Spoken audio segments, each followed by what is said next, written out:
Welcome to our final panel of the day. And first, I'd like to again remind you to use the Q&A or chat functions on your webinar to interact with these fantastic speakers we have lined up. And with that, I'll turn it over to Chris to introduce yourself and your panelists. Great, thank you very much, Kevin. Welcome to the final session of the afternoon. My name is Chris Fries. I am the Chief Risk Officer of one of the strategic business units here at Principal Financial Group, headquartered in Des Moines, Iowa.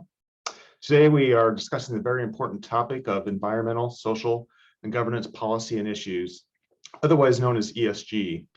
ESG has become very relevant and an integral part in how we do business today. A recent Gartner survey around emerging risks showed that for financial service companies, that ESG related topics were two of the top 5 emerging risks ever present right now, as noted by survey respondents.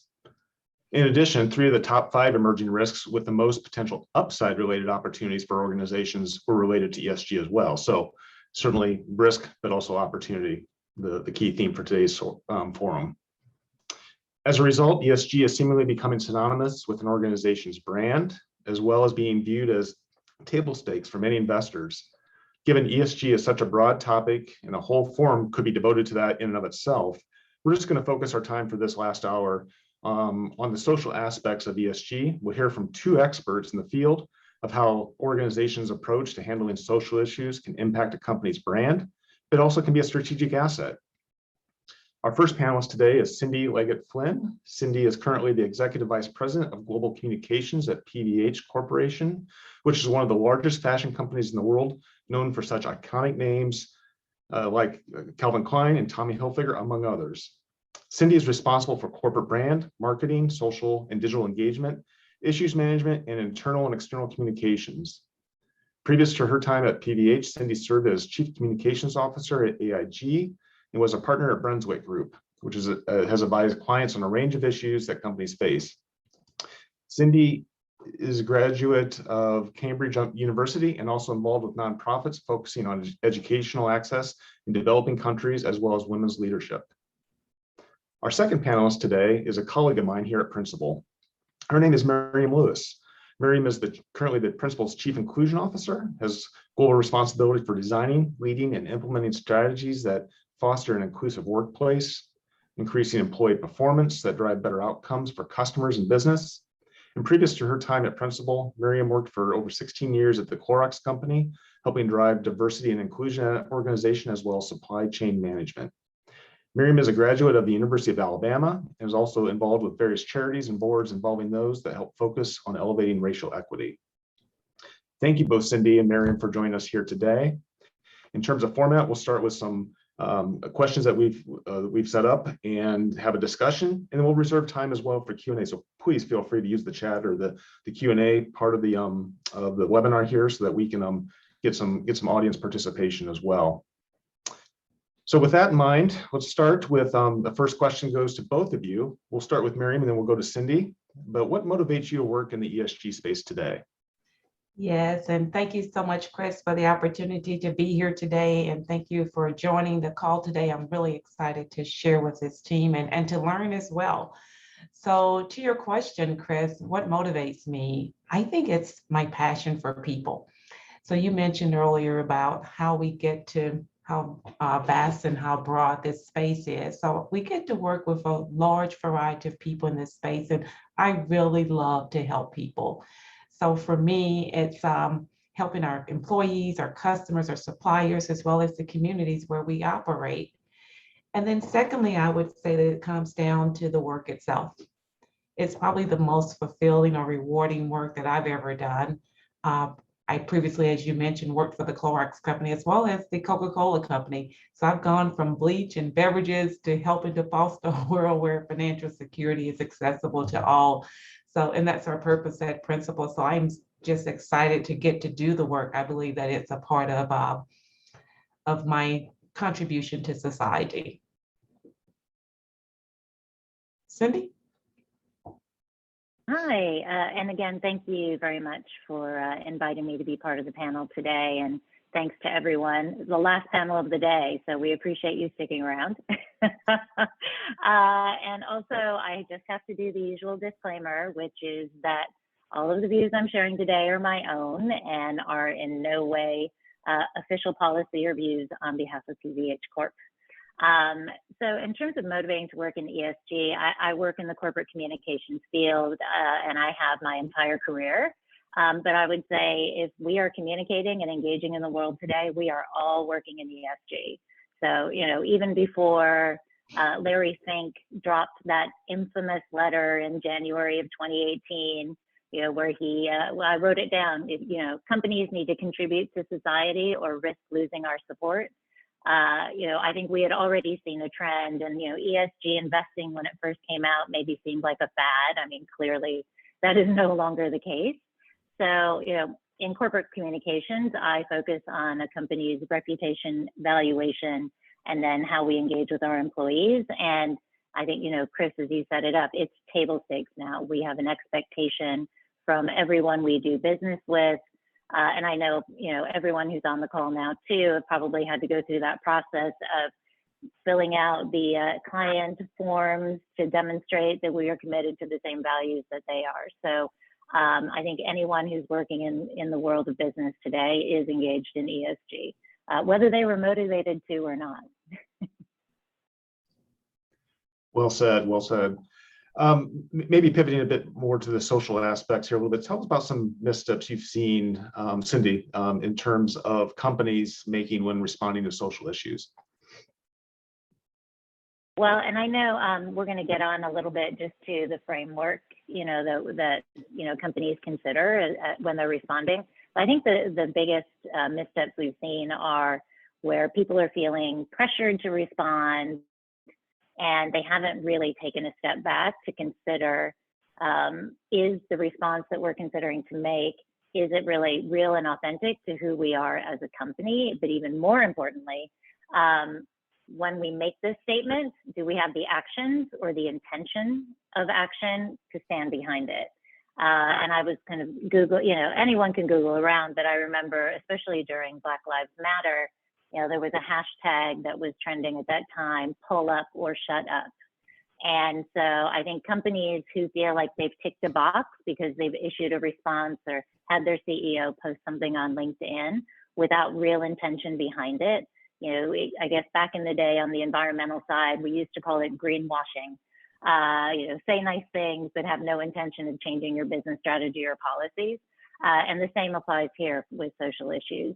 You've got to, if you're going to put something out, you have to stand behind it.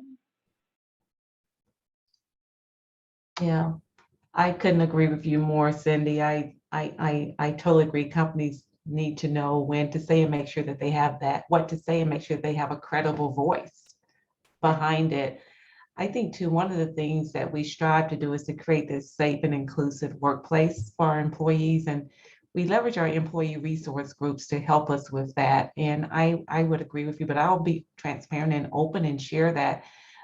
Maybe a time when I wouldn't say the company didn't get it right, but maybe I didn't get it right. But I tell you that with our employee resource groups and the situation that was going on in Afghanistan, I underestimated the impact that it had on our veterans and military population.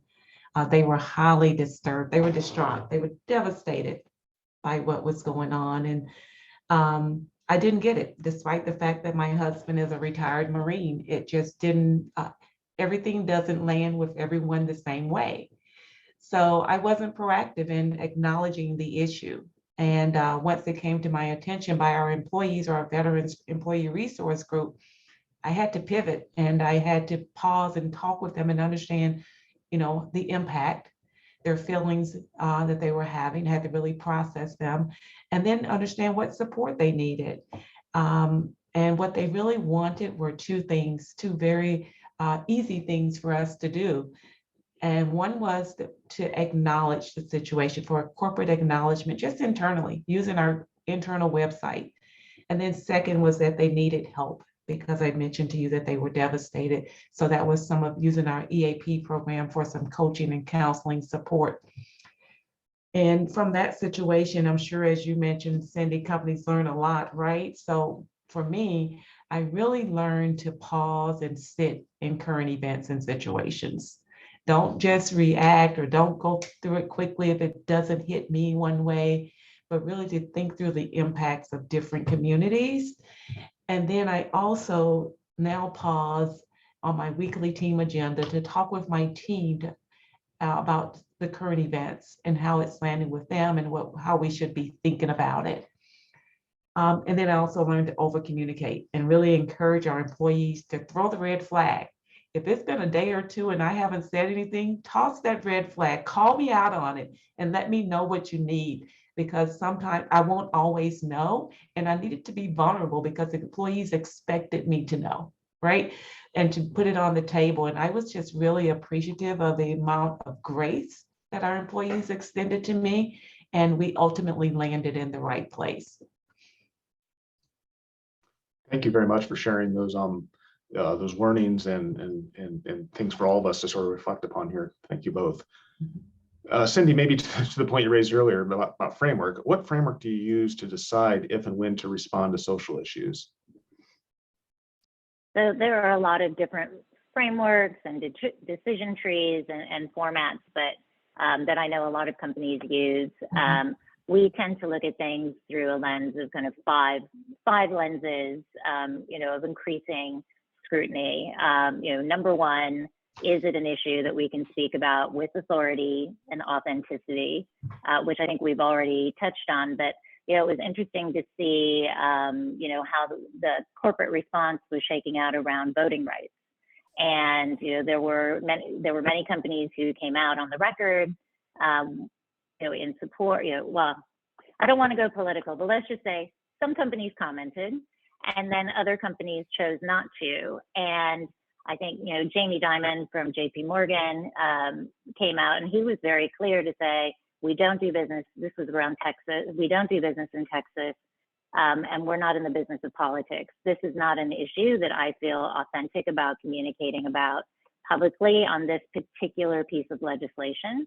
Instead, the company is focused on communicating internally, not about the issue, about supporting time off for voting and action-oriented ways. But for them, and I think for many other companies, you do have to take a step back and say, is this something that really, where I can speak credibly and authoritatively, or that it's in our wheelhouse of something that we're experts at, where we have something to say that's additive to the conversation. Two is, Miriam, as you just said, our employee expectations, having that pulse of if there's an issue and companies are commenting, do our employees expect us to say something or not? That's been an interesting one, moving from insurance and financial services to fashion, where I can tell you employees let you know their expectations incredibly quickly. But I do think it's been interesting to see, some companies, traditionally we haven't been tooled to have that listening and the two-way dialogue. And I think that's something that a lot of companies are looking at now. Three, is it aligned with our strategy, our values? Is it in some way aligned with our values in action? And do we have a history of speaking out on issues that are very similar to that? So there's an expectation again. And then an expectation of response against industry peers. I will say, unless you and the CEO or the management team have agreed that we want to be a front foot leader on a particular issue, you don't really get extra bonus points for being first versus second. But you can get some interesting responses from being first. So I would say for those of us in the risk mitigation business, sometimes it's really helpful to see how other responses are kind of trending, or how the responses are coming back to company statements, to take a temperature check in terms of how we feel about stepping into the ring. But again, if it's aligned with our values and we know it's the right thing to do, that shouldn't stop us from moving forward. And then the business implications, really understanding all of those external stakeholders alongside internal. How are our investors, our clients, NGOs that may follow us, how is what we say going to impact their perception of us as an organization? So there's a few lenses to run through before you get to that, okay, so what do we say? That's a great rubric, if you will, to sort of approach a very complex problem. Miriam, we've all had to respond to various social issues. You shared a little bit one personal experience here just a moment ago. What's one of the first steps that companies should take in coordinated responses? Yeah, and first, Cindy, we have a very similar framework, and we have a committee that really focuses on the framework as well, that vets all of the different scenarios for us, and we debate. I'm on that committee. We have a lot of good debates, and it's really healthy. We try to debate some issues proactively, just have some case studies that we would utilize. But we haven't had to do that much because there hasn't been a lack of issues to have to respond to. We're getting some real life practice here. So what I would say as far as, so one of the first steps is really putting your employees first, right? So really checking in, and I'm just going back to my learning that I shared earlier, it's just really checking in and having a good pulse on your organization to understand how it's impacting them. And I believe we should always start at home. And, the other communications, which are important, they come after that. But I would say that with our committee, and our committee reports in through our board, and they expect us to respond to certain and to be our board expects us to respond, and also they expect us to stay in front of our employees for how we're going to manage through certain issues as well. So the first step again is around really making sure that your employees are well taking care of any of the mental health issues that could be associated with such issues. And that extra check-in with the leaders, that's something that we really encourage and inspire our leaders to do, is check in with your employees and make sure that they're okay. Also, I guess the other thing that I would add would be around, and Chris, you said a minute ago, it's so complex, it's a multifaceted issues that come up, and you have to really think about, as Cindy said, all of your various different stakeholders. Be okay with sometimes responding internally, but not externally, right? So if you're not credible on the voice and your goal is just to support your employees, make the decision on what it is you want to say and be authentic and true to yourself, be true to your reputation and true to your brand. I think it's important as you sort through, the first steps that you take. Great, thank you very much. Also, I'd like to remind the audience, if you have questions, feel free to put those in the Q&A in the chat. Maybe another question for you, Miriam, here. What are the benefits, as you see them, of having a disciplined approach to ESG? It just feels like that there is that have to have a steady hand in this space. Absolutely. And that discipline approach, it really starts with our stakeholders, right? So we want the discipline approach. It may not mean doing the same thing, the same exact thing every time, but understanding and making sure that your stakeholders understand the rationale behind the decisions that you made. So that's really helpful with continuing to build trust in this space, which is important. You mentioned greenwashing earlier. That's unacceptable. We can't do that.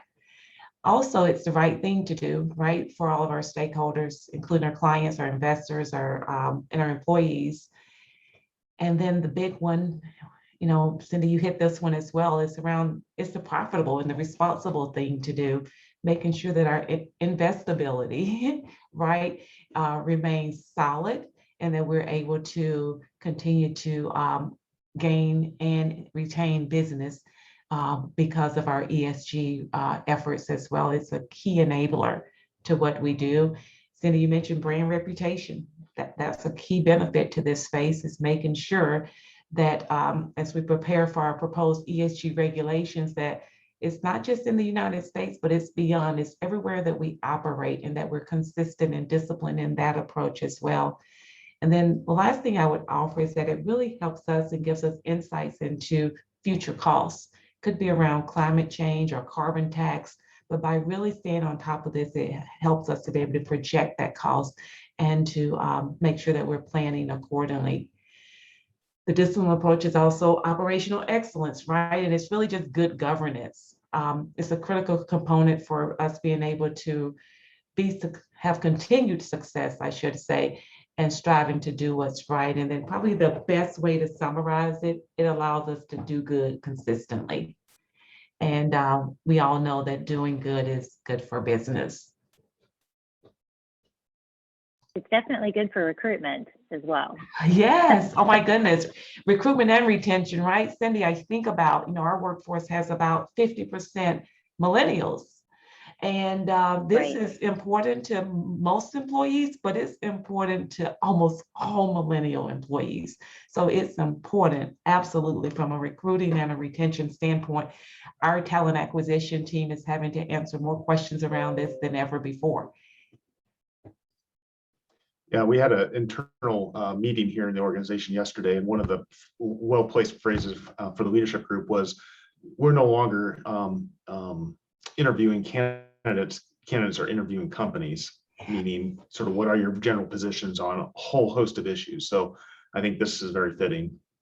Yep, I love that, because it's like hiring a manager, you're the candidate.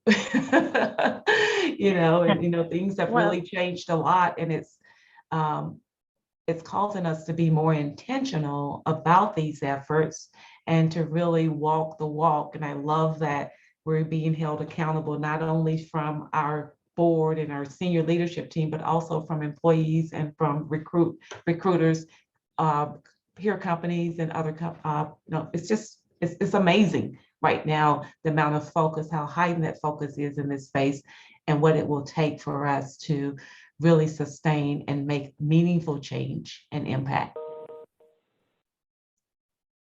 Cindy, you were about to say something. I may have cut you off. Oh, no, not at all. It's just, I think I've, spoken to so many right across different industries, and I know, the Great Resignation is absolutely happening, and especially in industries where there was already going to be that, within the insurance industry, we already had that kind of recruitment gap between retirees and bringing in the next generation. And so I think this has just been exacerbated. So really understanding that the people who are looking for jobs now have so many options, but it's not about the cash. Obviously they want the cash, but it's really about knowing they're working for an organization that stands for something more than what you do every day, day in, day out, that there is a purpose and a social good associated with working there. Well said. Love that. Our next question actually goes to both of you. We'll start with Cindy and go to Miriam. What advice would you give our audience today as they sort of think about ESG and social issues? Well, I guess I would start with, I wouldn't just assume that ESG is being managed in a department. I think, as we discussed right up front, the social issues that we're experiencing and the expectations of companies is something that is affecting every employee in every department, and people want to know where we stand as an organization. So I think it's, incumbent, as well as Miriam was saying, that if we feel strongly about an issue, or that we're slow to respond, or there's something we're missing, then that anyone can flag that up to the executive team, or to the communications organization, or to the ESG or HR. But we're all in this together. I would also say that we have to have a bit of a thick skin sometimes too, because even though the response may absolutely be the right thing to do and perfectly in line with our values and our strategy, we're still probably going to have a high percentage of people who disagree with us out in the world. So, if we are in that position where we've decided to take a stance or make a statement externally, I agree, Miriam, always do inside out, start with your people first.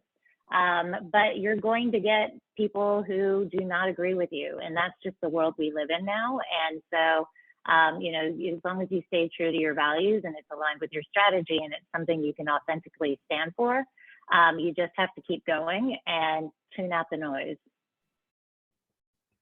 I couldn't agree with Miriam? you more, Cindy. Echo everything that you said. And I guess my addition there would be identify quantifiable metrics. Make sure that you're holding yourselves accountable. And your metrics in year one may be very small metrics, but start where you are, use what you have, and do the best you can. That's a quote from Arthur Ashe. I can't take credit for it, but it is so extremely important just to get started. And however you get started, make sure you're measuring it and that you can understand the progress that you've made, and it'll allow you to add on and continue to evolve in this particular space. And then the last point, I would say, be vulnerable. Be willing to share with your employees, that you're new on the journey, that you're going to make some mistakes. It's going to be bumpy. You're testing and learning, as we like to say at Principal.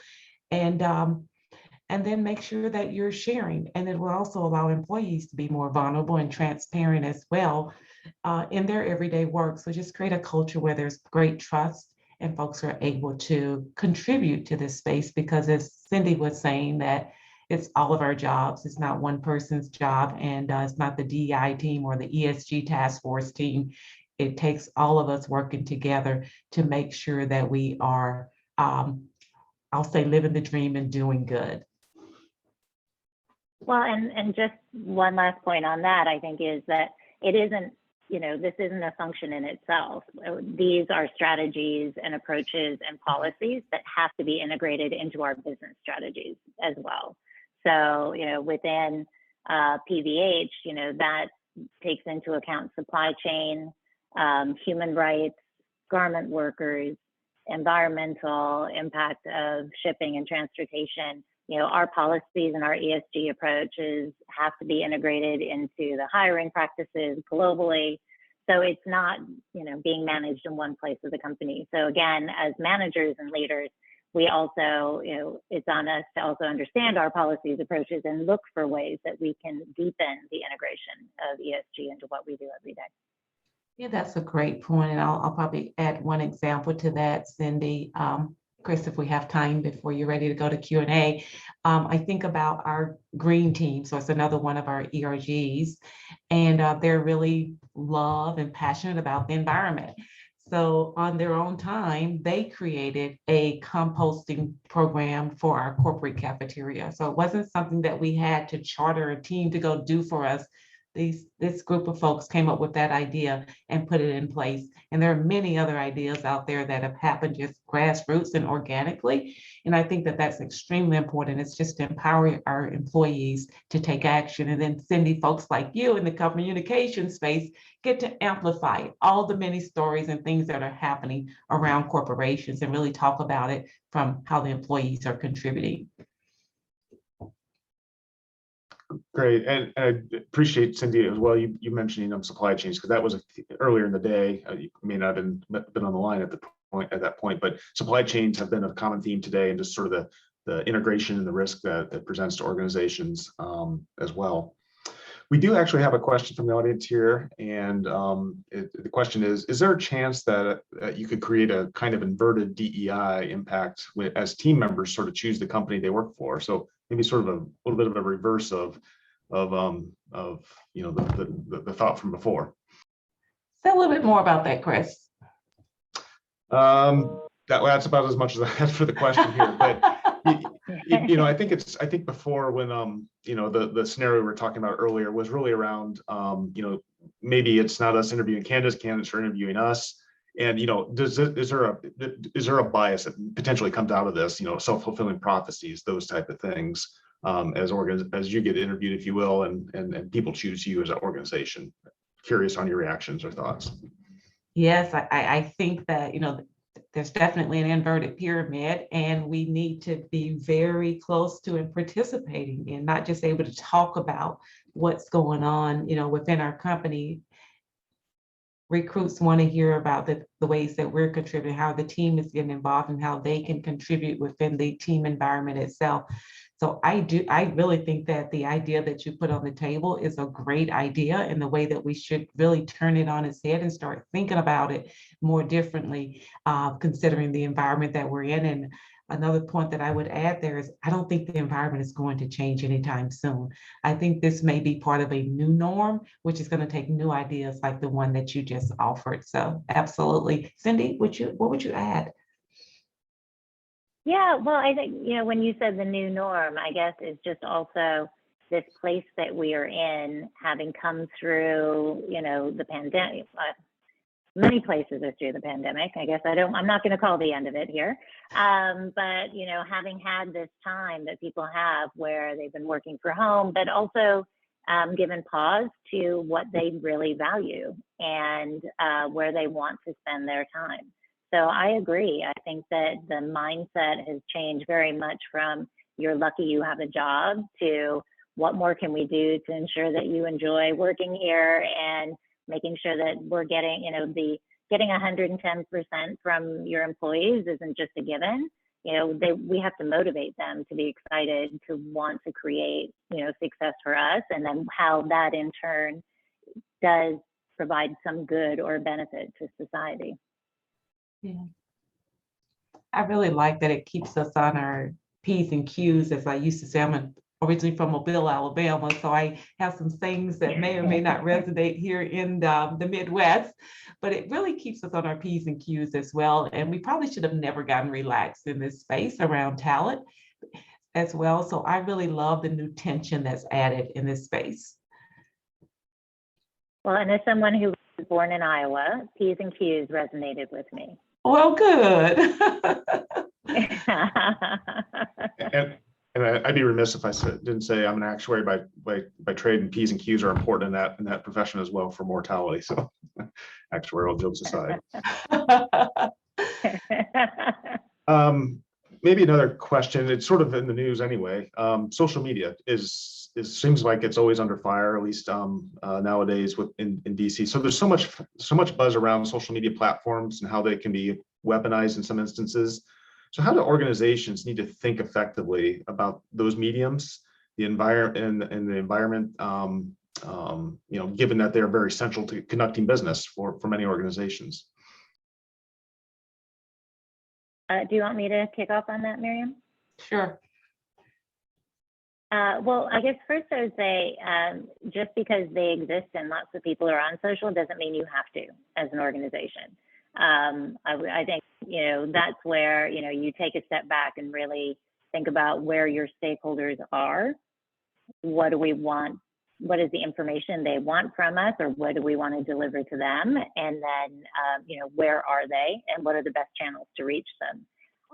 You know, in a corporate setting, you know, LinkedIn is really the key mode of communication, and I would say a safer space, as it were.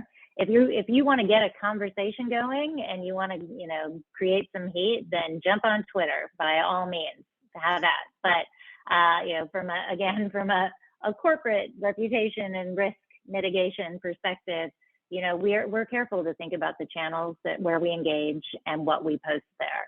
And if we are going out on Facebook or Twitter, we have to again know that if, you know, 49% of, no matter what we say, probably 49% of people out there are going to disagree with us.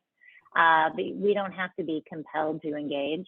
And in fact, if we get called out on something, there are ways to mitigate that interaction.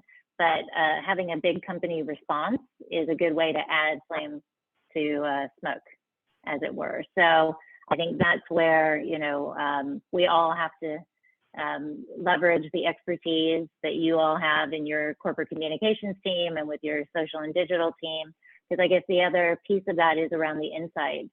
And, you know, we've talked a little bit about having the pulse of your employees, but we also have to have the pulse of the broader world out there. And so, you know, another thing that before we would weigh into something that seems to have a lot of heat or a lot of traction would be to go out and get those insights to understand, especially if it's beyond a small stakeholder group. Do people really care about this issue, or is it, you know, 5 people who have 20 followers each who are all posting on top of each other? It's like, oh my gosh, it's blowing up. You know, we really have to take a hard eye at what the issue is, who's posting on it, and what's the impact of that. And then, you know, work with your communications and social team. And there are external firms as well who focus on this if it's really getting hot, to make sure that you understand the environment that you're wading into. That's really important. Yeah, Cindy, I agree with you 100%. It really goes back to something we talked about earlier, and that's a disciplined approach, right?